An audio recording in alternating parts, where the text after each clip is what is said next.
Magandang hapon sa lahat. Ayun na nga, magsasangyupsal kami dito sa Blackpink. Alam nyo ba, tuwing sangyupsal, ako ang tagaluto. Tagakain lang yung mga kasama. For today's video, kami dalawa lang ni Ate G. Ayun na nga, tara na. O, diba? Tagaluto. Gutom na yan. Pero kailangan ko pa magluto. Kasi yung nanay nyo ay kakain lang yan.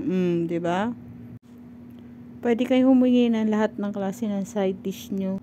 Kaso, gugutom yung nanay nyo. Kaya ayun, ako naman. Pwede na ako kumain, diba? O, kain. Mura lang kasi dito, kaya dito na lang muna kami.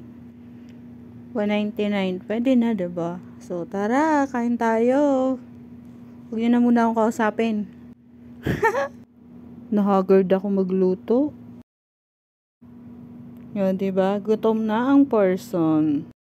Sulit naman kaso madaming tao kaya yung side dish ay pakonti-konti. Ang rate ko dito ay 7. Tapos 199 lang. Pero may mga pagpipilian naman kayo. May seafood naman dito. Kaso afford lang namin yung 199. Tara, kain tayo. Oh, hi Nanay G. Busy talaga siya. Hindi makausap. Salamat sa panonood.